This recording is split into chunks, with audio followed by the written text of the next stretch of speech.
Hey everybody, welcome to another episode of Hot Routes. Matthew Coller and Jonathan Harrison here with a lot to talk about pertaining to the Minnesota Vikings and the National Football League. Good to be live with you again, Jonathan. And, we can't go a single day without the Vikings having some sort of quarterback rumor that comes out. And it can't just be someone that everyone agrees on. It's not like, oh, hey, Bryce Young might be interested in the Vikings or CJ Stroud. And then everyone would be like, oh, okay, well, those guys are pretty good. That would be great. It's always got to be something that people violently attack each other on the internet. And I saw a study, and I know you know what I'm talking about, by a website that looked into the most negative fan bases on the internet. Yeah. And they discovered that the Minnesota Vikings have the most negative fan base on all of Twitter by a lot, making up almost 40% of tweets are considered negative, I saw, which did not surprise me at all. Having had a Twitter account, I would also like to say, for people who I've blocked on Twitter, point to that. That might be why. Most people are very cool. Most people are very cool on Twitter, but I think you could tell the frustration of the fan base when you look at that study, Jonathan. But once again, here we are as Daniel Jeremiah drops a bomb on us by putting Hendon Hooker to the Vikings at number 23 in his most recent mock. And it's like he just took a match and threw it on the gasoline and ignited even more debate just a day after all the Lamar Jackson stuff. So give me your thoughts on the Hendon Hooker mock draft. Want to call it a controversy? Let's call it a controversy. Sure. Why not? I don't know. Anything's a controversy. At this point and we talked about it last night, how little we know about what the Vikings are actually going to do compared to what we've been able to kind of decipher and figure out and almost plan out under the Spielman-Zimmerman era. It feels like anything is news at this point, and anything might happen at this point with how this offseason's going, and having Hendon Hooker picked for the Vikings by one of the preeminent mock drafters in the national media gets people a little bit nervous, because there's obviously reasons to doubt why he would be a first-round quarterback, or if he even is a first-round quarterback. And the fact that the Vikings are in that area where they are most likely going to be kind of out of the range of the top four guys, and they're left with either dropping back and hoping that one of the next level guys don't get picked, or reaching for him. Seeing that the Vikings are predicted to reach for him at 23 has a lot of fans nervous, considering how everything else has played out this season. So I get the angst and the nervousness, and I understand it. I totally understand why people are upset about it. I think what everybody knows is that what they do next at quarterback is going to shape the next 5 years of this team. And if you draft a quarterback doesn't work out, everyone has been there. You know how painful that is. You've seen it happen with Christian Ponder. You know that it is miserable to be that team whose drafted quarterback stinks. Just ask the New York Jets, ask the Chicago Bears. But also the upside of drafting a quarterback who's great, or if you were to acquire someone like Lamar Jackson and he is great, you also know the joy of that, having seen Favre, having seen the Randall Cunningham season, having seen even Case Keenum play extremely well, how much fun that could be. Even you could put Kirk Cousins last season into this category of when you win 13 games and you have a quarterback making a play at the end of a game to win on game-winning drives and whatever. Like, you know how great that is. And you saw flashes of it for most people who were around to watch Dante Culpepper going to an NFC championship, having number one offenses. Like, it's really fun to be in the driver's seat of the NFL. How about if you're in Buffalo, if you're in Cincinnati, if you're in Kansas City, even if you are not Kansas City and you've got the titles to show for it.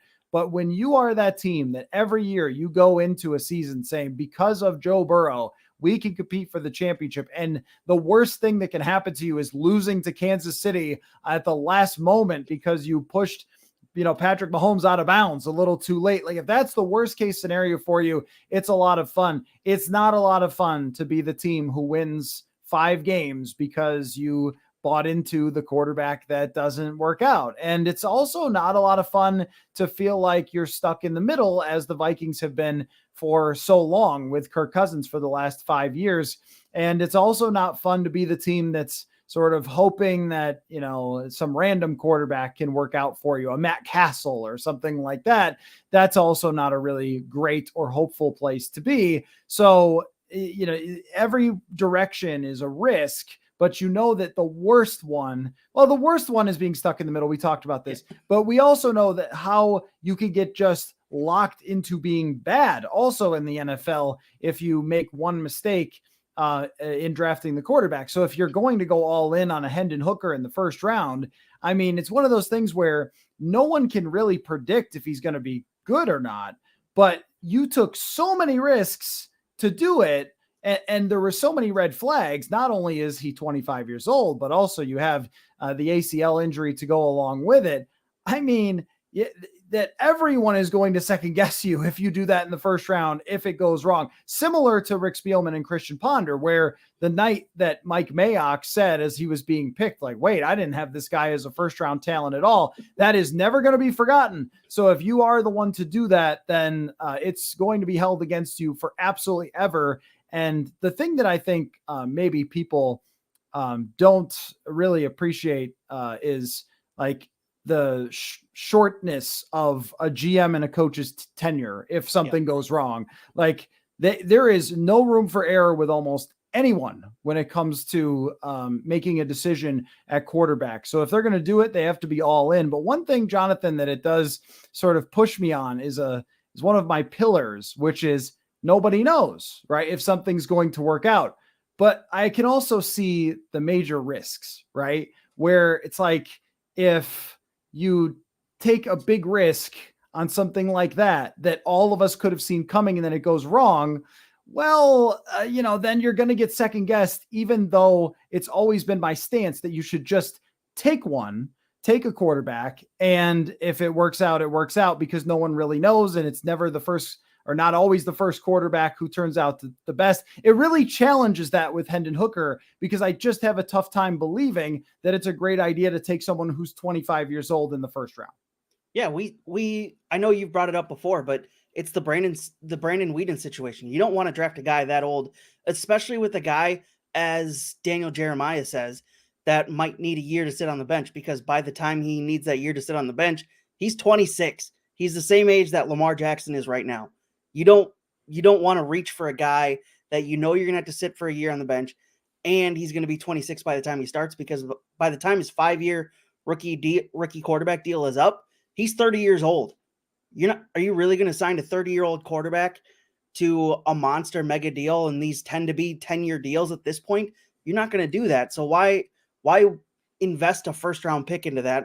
Why not just wait to see if he drops to a later round? This isn't a Jalen Hurts situation where you're waiting to the second round. This is you being predicted to reach for him in the first round. That's a bit different, and there's a lot more risk and a lot more there's a lot more risk that goes along with it being in the first round, and you're going to get criticized more. That's the word I was looking for. You're going to get criticized more because it's the first round, as opposed to if you just wait, and if he's there in the second round, then you take him, or if he's there in the third round, because the Vikings don't have a second round pick. If he's there in the third round, then you take him. But taking him in the first round is such a big risk. It seems so unnecessary when there's so many other positions of need right now. If one of those top 4 guys doesn't drop past 10 and you don't reach up for him, then don't reach for the quarterback, because that's not the place you want to be, because that's way more criticism than going for the best player available, which may or may not fit your roster right now and may not help you right away, but it's a little bit less risky, and you're going to have a longer career as a GM than reaching for a guy and putting your entire career at risk, because you never know if you're going to get a second shot at being a GM. You don't want to risk it on a guy who's 25 and who has who's coming off an ACL injury. The risks don't play out there.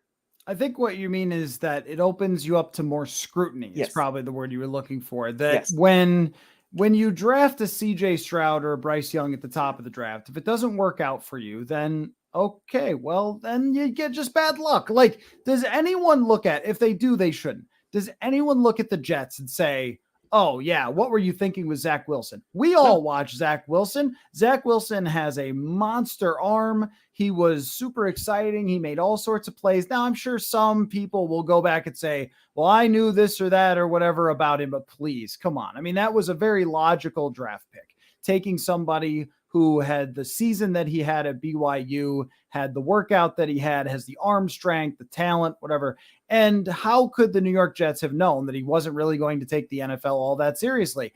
You just really can't figure that out with guys coming out of college, how they're going to respond to the atmosphere. So that one, I don't think Joe Douglas gets a whole lot of heat with the New York Jets for missing on that pick. And you know what? The Bears wouldn't either with Justin Fields. The guy was amazing at Ohio State. He's a great prospect. But if you take somebody that has the red flags, that's where we could come and go, did you overdraft that guy? Are you sure that you were willing to just ignore some of the things that were glaring right at you? But then by the same token, Jonathan, I think that we could also be completely wrong about Hendon Hooker. All of us could. There is a decent chance that we could. I think that the odds are pushed in one direction toward this not working more likely than it working because of his age, because if you're trying to evaluate based on his statistics, well, you have to make everything relative to the guy being way older than everybody else and way more experience than everyone else. And it really was kind of a 1-year wonder type of situation, which is also another thing, right? Like another thing that people talk about. Oh, what were you just in a good situation in college? So you put up all these numbers and so forth. And if there are enough of those potential downfalls to a player, then yeah, you do open yourself up to a lot of people second guessing you in a more than they would if you had one of the top picks. That's part of it. It's just, it really truly is all about an odds game because Hendon Hooker did put up great statistics. He is a decent athlete. Like he does have some of these traits that make him in the conversation to be a first round draft pick. And my understanding is that the guy is really, really great as far as his character and everything else, which is a big deal in the NFL if you're playing quarterback. Just ask, Johnny Manziel or even Baker Mayfield to some extent, who may have had to get humbled a little bit last year, but you're not going to have any of these problems with Hendon Hooker. It's just what is the actual upside to him. And the first year, he's not really even going to be able to practice a whole lot with you because of this ACL thing. It's not just playing because he could sit behind Kirk Cousins. It's also the practicing and, people bringing up Chris Winkie or Brandon Whedon, like those are fair guys to bring up because they were so much older than everybody else that it looks better than it actually is going to be when the guy gets to the NFL. But how much does that push the needle? Well, a little. I mean, it definitely does. Does it push it to 0% chance he's good? No. So I think that if the Vikings, the weird thing about this, Jonathan, is if the Vikings did this, we would bring up all this stuff and they would have to answer questions about all this stuff that we're saying. At the same time, I don't think you could dismiss it as being a bad idea or that they were clueless or out of their minds, because fundamentally drafting a quarterback in this draft just makes so much sense. So there's a big part of me that says, okay, even though I think that's scary and that has a good chance of just imploding, if you did it, I wouldn't sit here and say, oh my gosh, fire Kwesi, send him to the moon. I wouldn't. I would not say that. That would, because that would to me would mean, all right, this is your big shot. You guys evaluated this player. You believe in him. Now let's see how it works out. But at least what that would do is give you a future path at the quarterback position where the following season, that guy's taking over. And he's going to take over at 26, and that it could, that who knows, like how much better he can get. But at least that would say to me, you've got your path. Now let's see what you do with it. And I would have to say that at least from that perspective, that's a good idea. As much as it might pain some people to realize, he fits almost perfectly into what the Vikings, he almost fits perfectly into their timeline or their time horizon. Because if they're going to keep Kirk Cousins around for next season and they're still going to try and compete, getting a quarterback who's going to need a year to sit on the bench, yes, he will be 26. It's going to be a thing if it happens. but he's going to need a year to sit on the bench and get used to the NFL and get healthy from his ACL injury that he suffered in November. It almost fits perfectly into what it seems like they're setting up for this offseason to move on from Kirk Cousins next season, take the $28 million dead cap hit next year, and you have a rookie quarterback contract who's had time to get to know some of these players on this team. He's been around the NFL now, had a year under Kevin O'Connell, and if they've evaluated him and they believe in them, then guess what? That's kind of what we have to hope. That's what we have to get behind, because they're the guys who were paid the big money to make those evaluations and make those calls. And if this is the path that Kevin O'Connell and Kwesi Adofo-Mensah believe is the right one that they can get, because they don't think they're going to be in line for one of the top 2 quarterbacks next offseason or next draft, because right now it looks like there's 2, maybe a couple more, but the Vikings would have to be pretty bad to get up there. And it doesn't seem like with the roster they have in place right now, they're going to be there unless the natural tank absolutely does happen, like you have wanted for, or if you've been calling for this year. Unless that happens, then I don't see a way that they're going to be up there to be able to draft a Caleb Williams type player. They might just have to go with the guy that they can get right now, and that might just be Hendon Hooker, and hope that the year on the bench and the year getting healthy works for him. Yeah, and that's always been my point about drafting first-round quarterbacks is if the league believes a guy is a first-round prospect, then he has a fairly equal chance to all the other guys that the league believes are a first-round prospect. That's why the Hendon Hooker thing challenges this quite a bit, because it's conflicting ideas. It's like I have lots of proof that I can show you that no team is better, or that we can't consistently predict who the first round successes are going to be. But I also have proof to show you that if you draft someone who's 25, you are putting your life in your hands. And that's at any position that it might not work out. And that's where it's conflicting for me. It's difficult to say, like, would I like this or would I not like this? And I think there is a lot of people in the draft evaluation world who think that Hendon Hooker really can't play. And one of those, and you'll have to listen to tomorrow's episode of Chris Trapasso on the show, because he talked about why he doesn't believe that Hooker is any more than like a 3rd round prospect. However, a lot of the same people thought that Malik Willis was a top 5 prospect, and he ends up being a 3rd rounder who really can't play. And again, like this, and then this sort of always devolves into me saying that the draft people know nothing and it's entertainment purposes only, which again, a lot of evidence to do, but I don't want to be insulting, but like they really don't know. I mean, there were so many people coming out a couple of years ago saying, like, I think Kellen Mond is really better than these other quarterbacks, and they weren't even close. And he couldn't even make a team in his 2nd year as a 3rd round draft pick. I mean, draft experts are very bad at this. You know who else is very bad at this? The NFL. Because if they had a clue, if they were good at predicting this, Josh Allen and Lamar Jackson go number 1 and 2 and not Baker Mayfield. Lamar Jackson doesn't fall to number 32. Like, there's so many of these instances, even with Jalen Hurts. Jalen Hurts can't throw and so forth. And Jalen Hurts has turned into a great NFL quarterback that leads a team to a Super Bowl. And knowing all of that stuff, like knowing all of the times that they've been wrong, makes me think that if draft analysts don't love Hendon Hooker, that doesn't mean a whole lot to me. It's really entirely about if a guy isn't going to start until age 26, I think your chances of him really greatly improving are very low. That doesn't mean it has to be a failure. It just, to me, pushes the needle in the wrong direction of like what your actual odds are. But if they did it, then that means they believe fully he's a 1st round prospect, and you kind of have to just go with it and see what happens. But I think that there's very reasonable criticisms to say that if you do reach, and there's backing to this too, that if you do reach by that much, and most people think he's a 3rd round prospect and you take him in the 1st, again, doesn't mean that they're going to be wrong. It just means that the odds are pushed in the wrong direction. And so if you're reaching and he's old and he's got an injury that's going to hold him back from developing right away, like, this stuff's not a great start. But there have been quarterbacks in the NFL who haven't really gotten rolling in the league or gotten opportunities to start until they are much older. But I don't really trust the idea. I don't really love it. I think I'd prefer that they trade up for someone else if the opportunity were to arise. And if not, then probably wait until 2024 as far as like if we are ranking these potential ideas. So before we move on to another topic, I would like the chat, as you guys are so good at doing, to tell me Hendon Hooker is so old that blank. Okay.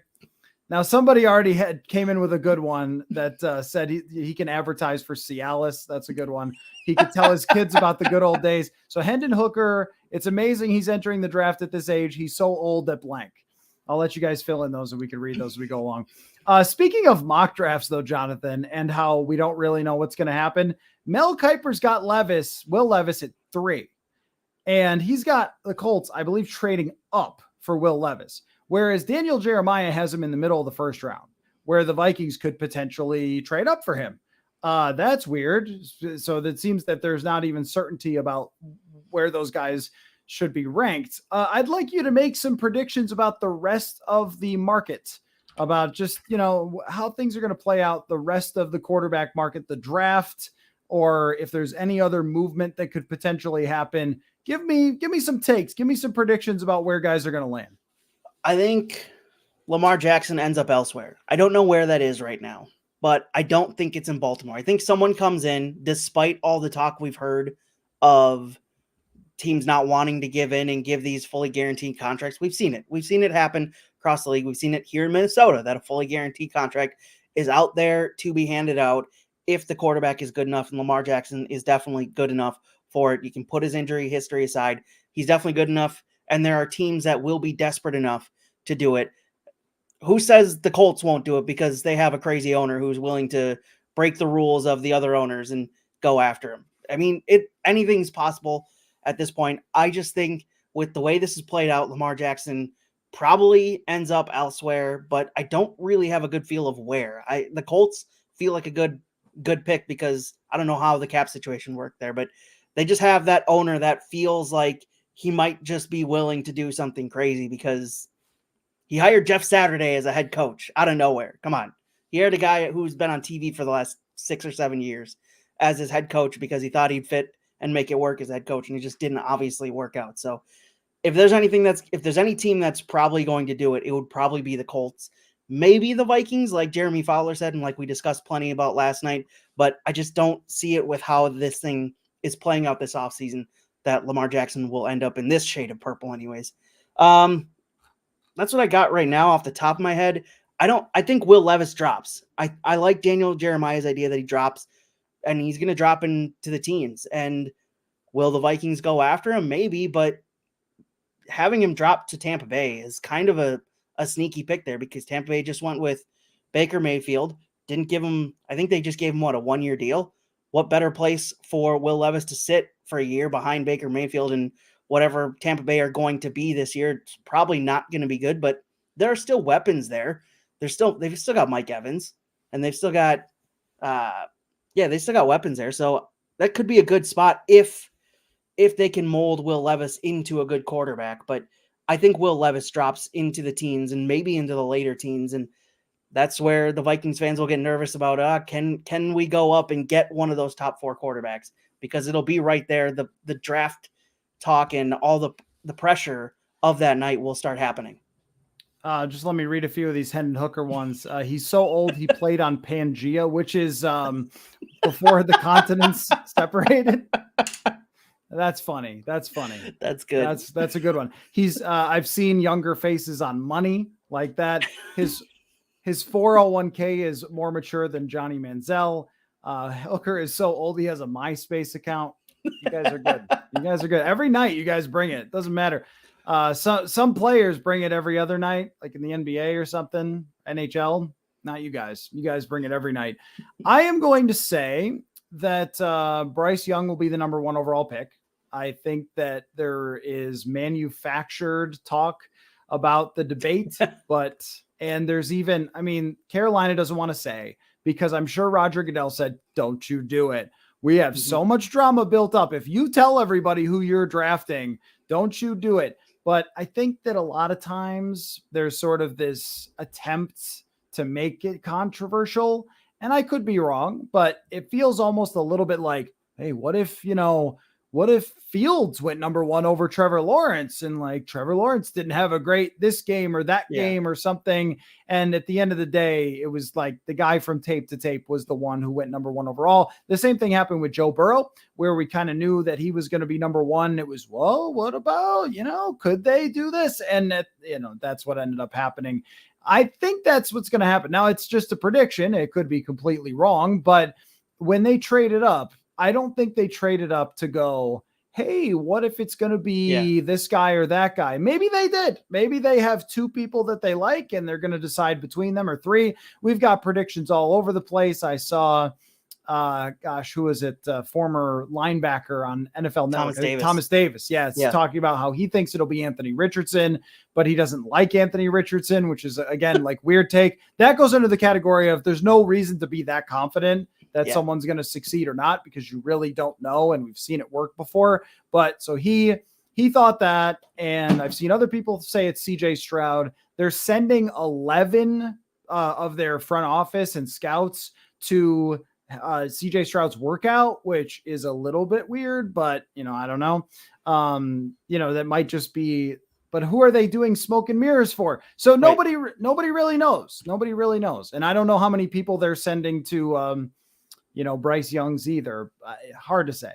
Or at least maybe they're trying to convince somebody else. Like, say they're trying to convince the Texans, like, we really like this guy. We're looking real close. Maybe you should give us something to trade up. So that's always possible as well. The games that get played are flat out hilarious with these NFL teams, but that's going to be one of my predictions, is that Bryce Young is going to end up there. I was going to say that I would not count out the Raiders for still drafting a quarterback, because Jimmy Garoppolo has had plenty of issues when it comes to injuries. I don't think he's a long-term answer, and his contract does not suggest that he's a long-term answer. So that could still be something that plays out, where they surprise us and draft Anthony Richardson to develop. He's going to have to, wherever he goes, he's going to have to develop probably for a year and not just be thrown right into the wolves that he likely can't start right away. So that situation makes a lot of sense.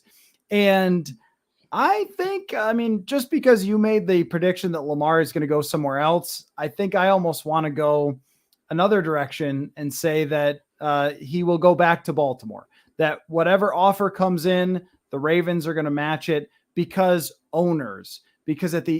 usually when it all comes down to it, it's play hardball. But then, hey, we've got an offer on the table.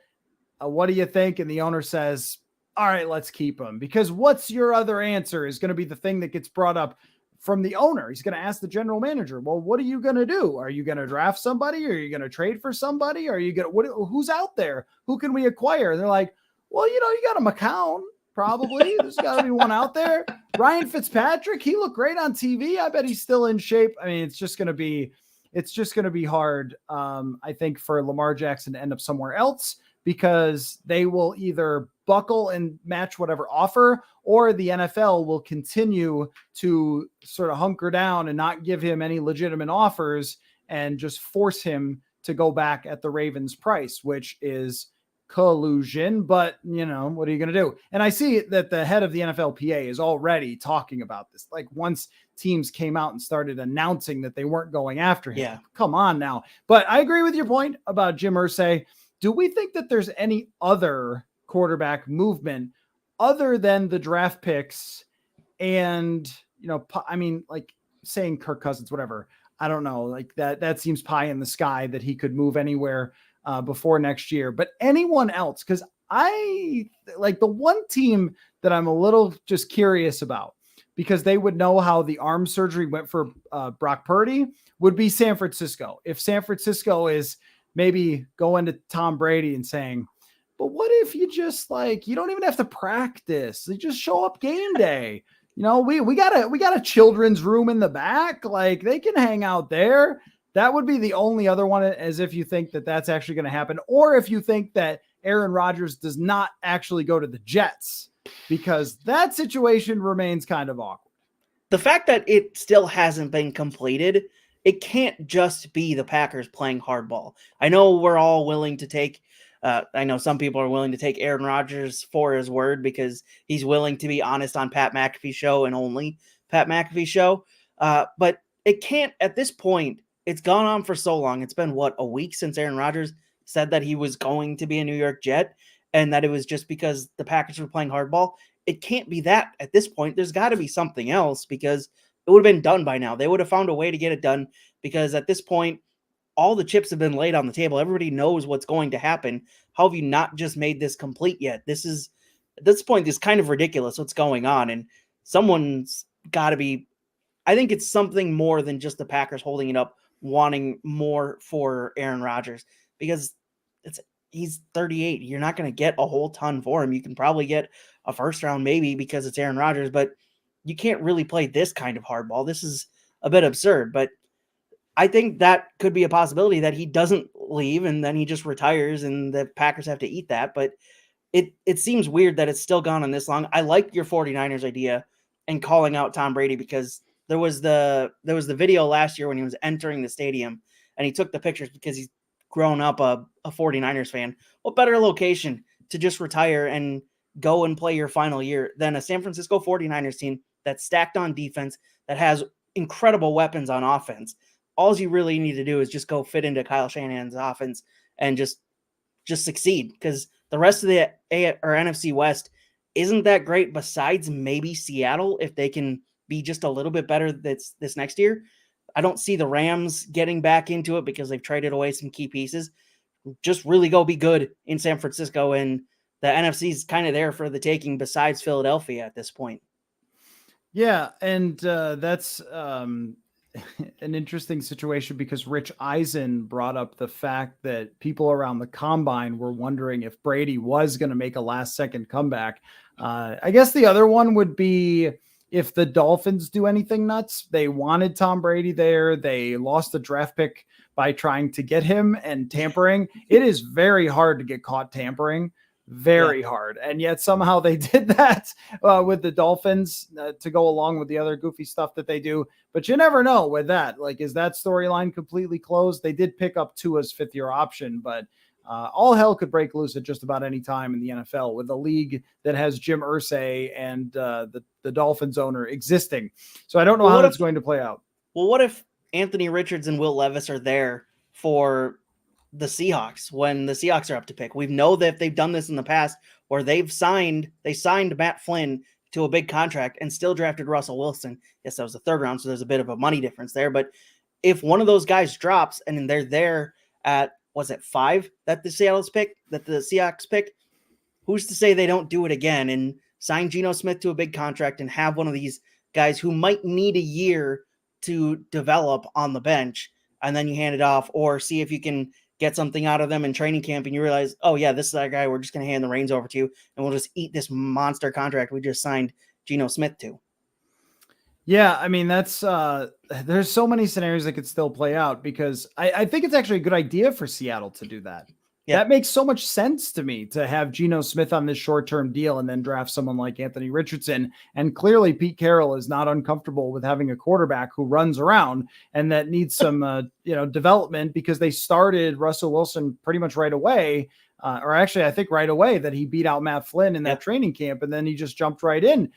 So he was comfortable with having an inexperienced and athletic quarterback from the outset. And it would be a good situation for someone like Richardson to at least spend a year behind Geno Smith. That is actually a very good idea. I don't think that they'll do it, but it's a good idea. My question also is what the Jets do if this doesn't work out, because the leverage thing keeps swinging back and forth, because you can make a good argument. And this is why it gets debated on TV is you could say, well, look, I mean, the Packers, like, the cat's out of the bag. The guy's not playing for you and you don't want him to play for you. So what leverage do you have? But then if you're the Jets, you've already strongly implied that you're acquiring Aaron Rodgers to the entire world through social media and everything else. And he's already said that. So, I mean, how do you not make it happen now? And then who is your quarterback? Like, they have this really good team.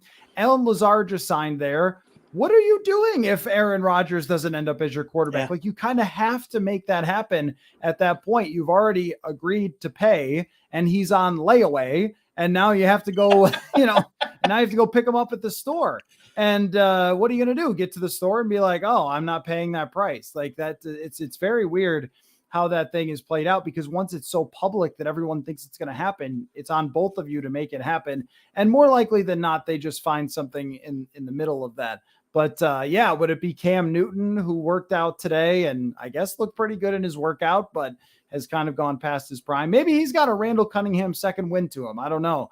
But if you're the Jets, would you feel good about that? No, you would not feel good about that. Not in that there division. is nothing for you. You're going to get Tyrod Taylor to be your start. What are you doing? There's no one out there to go get. So then they would have to, I don't know, start a free agent, trade for Case Keenum. I don't even know who their quarterback would be. So that, I think that will ultimately go through, because both teams have so much at stake to make it actually happen. And if the Packers did not let him go, then they look completely classless. Oh, yeah. And it just looks like, what are you doing? You're not letting him go, but you don't want him to play. You're not going to have him play for your team. Like, what are you doing? You're forcing the guy into retirement. So they have also the potential to look extremely, extremely silly and petty in public if they don't make it work. So yeah, Carson Wentz is still out there. Like, good luck with that. Like, yeah, somebody tried that last year. Not good. Not good. The Jets would be in big trouble. Another question for you, Jonathan. Adam Thielen joined the Panthers, and he said that he thinks the Panthers are a Super Bowl contender.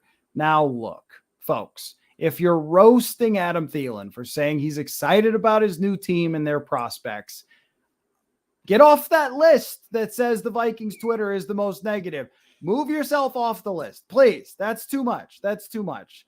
Don't be quote tweeting that and be like, what? They're not a Super Bowl contender. Look, we get it. He took the best contract he could get. However, now you're so smart to say that. You're so smart to quote tweet it and be like, screw you, Adam Thielen. They're not a Super Bowl contender. However, within 2 years, they could be. Here's your proof. Cincinnati Bengals. It doesn't take that long to turn around when you've already got some pieces to work with. If you draft the right quarterback, they could be a Super Bowl contender by the second year. Here's what I want from you, Jonathan. I want you to name the top 5 Super Bowl contenders at this moment, knowing that a lot can change, for next season. And I want you to include a dark horse. So, we'll eyeball that, what a dark horse is. But 5 Super Bowl contenders for next season and a dark horse, or 4 and a dark horse. I think the easy 2 are the teams that were in the Super Bowl this last year, the Chiefs and the Eagles, so we'll get them out of the way. Looking throughout the rest of the league, the Bengals have to be up there, because as long as Joe Burrow is the quarterback, their window will always be open, according to him. And they just signed the Chiefs left tackle to be the left tackle or they just signed the Chiefs tackle to be the tackle for Joe Burrow. So they're clearly focusing on getting that offensive line better that has been a little porous in front of Joe Burrow. And they've still got incredible weapons in their receivers. So as long as they keep all that together, the Bengals are there because they can kind of take that division by the reins right now. I don't see the Steelers popping up with Kenny Pickett as their quarterback. The Browns aren't going to do much, I don't think, right now. And then the Ravens, well, depends on if Lamar Jackson is there or not. So I think the Bengals, Chiefs, Eagles are your 3 off the top of my head right now. Looking in the NFC, the 49ers belong up there. That's a questionable one because of their quarterback situation. It depends all on who that is, but they kind of showed last year it doesn't matter who the quarterback is going to be.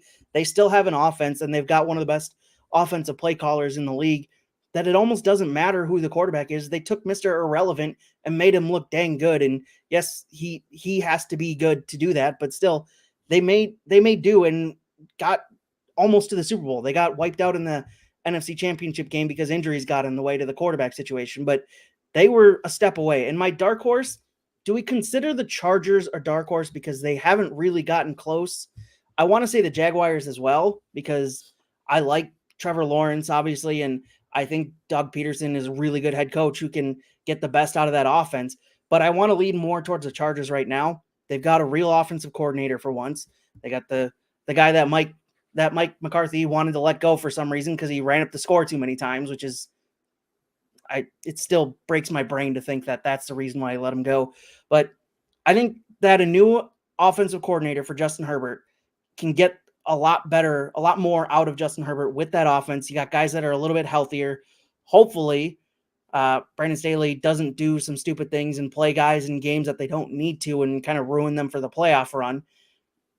So hopefully their coaching grows from what they did this offseason. So I think they might be my dark horse right now, but the Jaguars are right there on the edge as well. I will read you what DraftKings thinks. They have Kansas City, San Francisco, Philly, Buffalo, Cincinnati as the top 5. Funny, the Jets are 6th. Even with Aaron Rodgers, I think, come on, Jets. Come on, DraftKings. That's a little aggressive for me. The Detroit Lions, funny, are not really a dark horse in this. They're plus 2,500, which puts them even with, I guess they would. They're even with the Chargers, just ahead of the Jaguars. I think the Jaguars meet the standard of being a dark horse. Once we get past like the top 10 or 12 favorites, I think that does fall into dark horse category. The Chargers, the Dolphins, the Lions, all of them exist in a middle space of not quite like going way off the deep end with your pick, but definitely not considered the favorites. Dallas, as always, by existing and being Dallas, is right behind the Jets. So they're 7th best odds. So I can't pick them as a dark horse, even though Mike McCarthy is their coach. But they have had a good offseason. You have to say that they have had a good offseason, getting Brandon Cooks in there, getting rid of Ezekiel Elliott, who I think was actually hurting them more than helping them. But yeah, it's hard to find a really deep one. But could Seattle be a deep cut here? Because think about last year, they drafted well. And they've got a quarterback who is now doing like a Rich Gannon thing. If he plays just as well, and this is a dark horse, so this is not like any sort of favorite or anything, but their roster overachieved last year. They've been able to add to that roster this year. They have 2 very good wide receivers, an offensive line that's finally competent. And we're talking about the NFC where it's wide open. And at that point, like, I don't think it's nuts to think, could they go from being like a 9-win or whatever to something a little bit better than that and be a dark horse that has a chance. Winning the Super Bowl with Geno Smith still seems like a crazy thing to say, but I think your pick of the Chargers is pretty good. And I might go with the Dolphins, because the Dolphins just got Jalen Ramsey. They were a great team last year with Tua, not just like, okay, when he was healthy. And that's always the concern, but when he was healthy, they were a great team last season. I mean, they even gave the Vikings a run for their money with their 3rd and 2nd string quarterbacks playing in that game. Hendon Hooker's so old that his first horse was a velociraptor. I mean, that's digging deep. That might be a reach, but I still like it. That's pretty funny. I don't know that historically it quite matches up if you had dinosaurs and humans at the same time, but you know, I'm not a geographer or geologist. I'm not a geologist. Yeah, whatever. Jacksonville is a good pick. Jacksonville is in that same sort of gray area. Deep cuts. If you were going to gamble right now, you would go with one of the teams that might get Lamar Jackson. You would go with Atlanta for a team that might get Lamar Jackson, or even, you know, the Patriots, or maybe if you go crazy, the Steelers, or someone that would really shock us. I mean, the Steelers have seen it up close. They've gotten, a really good look at him, but I think they're going to roll with Kenny Pickett. That makes them not truly a contender. The Giants would be a huge reach. I don't think the Bears are quite there yet. I think the Bears will be much better, but I don't think that they're quite there yet. So the last thing I had for you, Jonathan, is Dante Hightower is retiring, which what a freaking career Dante Hightower had. Just the biggest plays, the biggest moments in the Super Bowl. And one of the players who I have long had great appreciation for, somebody who always steps up in the biggest moments, of incredibly smart, like violent, everything a linebacker should be, yet somehow under the radar because they always won with Tom Brady and Bill Belichick. And all defensive players for the Patriots, what do they have, like 2 guys who went to the Hall of Fame from all those Super Bowls, Seymour and Ty Law, and I think that's it, which is absurd when you think about like how this usually works with Super Bowl teams. Super Bowl teams, when they win, they usually go and put a bunch of guys in the Hall of Fame. But I think Hightower is one of the most underappreciated players in the NFL over that time, relative to how much he meant and his team won. I want you to give me an underrated player, not easy to do, an underrated player on a Super Bowl team that was kind of your favorite, like somebody that didn't necessarily get the most talk, but was deserving of the attention. So I've got two. One is questionable whether he's underrated or not, but I'll get to that. I'll get to my case why he might be underrated. But my first one is sort of Minnesota related. It's Jerick McKinnon. I mean, you look what he's done, what he did as a Viking, and it earned him a massive contract from the 49ers. He lost 2 seasons due to injury, but then you see the huge plays he made for the Chiefs in this last Super Bowl, especially is that one. It's the touchdown that sticks out to me on that I can't remember what the play was, but he just goes out wide and they find him for basically a walk-in touchdown. And he had play after play after play for them this season. And he was in the comeback player of the year award race because of the career that he's had. He lost a bunch of years to injury, but before that, he was one of the most dynamic weapons the Vikings had, especially in that 2017 season when they went to the NFC Championship game. He was so versatile. He's such a good running back outside of just being a good runner. He's great catching the ball. He's super dynamic, and I've always liked Jerick McKinnon.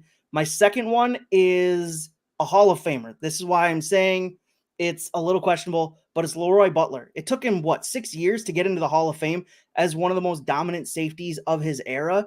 And as an article that I read on him wrote, he's left out of his own statue. There's a statue outside of Lambeau for the Lambeau Leap, and he's the guy who basically invented the Lambeau Leap, and he's not in it because the statue's there for fans to do the Lambeau Leap instead. So he's left out of his own statue. Can you get more underrated than that? I like that. That's a great case. And you're right that he took so long to get there and should have been there much earlier. Safeties, we talked about this with the Harrison Smith debate about whether he'll make the Hall of Fame. I think he won't because safeties just don't get their attention. Yeah. And you almost have to have 6, 7 All-Pros. You have to be Ed Reed or Troy Polamalu of a generation, or you just don't get in. I'm going to bring up kind of a funny one, which is Andre Rison. And I know this is reaching way back, but Andre Rison caught a touchdown in the Super Bowl for the Green Bay Packers. He only played for the Green Bay Packers for 5 games and caught 13 passes, but still ended up playing a role for them in that Super Bowl. And I think that not just what he meant to the Super Bowl team, but his career, because it was always marred with strange stuff like the singer burning his house down and so forth. But yeah, that if you don't know about that happened.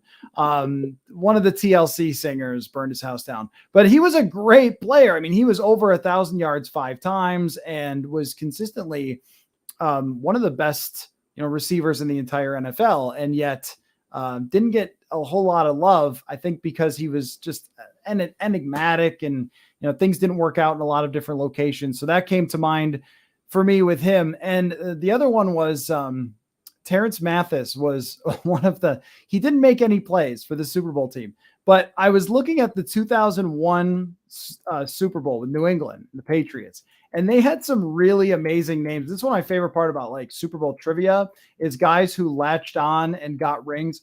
Actually, no, I was thinking the wrong person. Burt Emanuel was who I was thinking of. Burt Emanuel showing up, Terrell Buckley showing up on this team. It's always funny to go back through. Brian Cox, remember the linebacker, to go back through and find all the random players, and Jermaine Wiggins, former Viking, Jermaine Wiggins on the 2001 New England Patriots. There are so many of these great names. Antoine Smith was a running back around for a long time. He was kind of their power guy that year, that end up on these teams for Super Bowls that you totally forgot had any role in those Super Bowl teams. So those were a few of my favorites, but Devontae Hightower, totally underrated player. So anyway, what's up tomorrow with, who's going to drop some crazy rumors on us tomorrow? I know that maybe tomorrow we'll talk about the salary cap and everyone's eyes can bleed, but it is a little strange. I have to say, Jonathan, it's a little strange that all of a sudden they started to dip into void year land. And I don't really know why. And you wonder, okay, is there something coming here? And that's why they're doing so. Every day, something new still in Viking land. That's why we do this all the time. And so we'll be back at some point. I can't guarantee that it's tomorrow, but it'll certainly be soon. Oh, we're planning on Thursday doing an NFC North stream special with Tyler Dunn, by the way. So wow. yeah, There we go. so it'll probably be in the early evening, kind of the same way. Tyler goes to bed early. I don't know. I don't get it. So keep an eye out for that, though. It'll be on the page even if you miss it. But yeah, we're gonna do. He's obviously a great feature writer and things like that. So we're gonna do a whole special in the future, I think, on Thursday. So anyway, thanks everybody for joining again, and keep your eyes out for rumors. They're out there. The truth is out there somewhere. We'll talk to y'all later.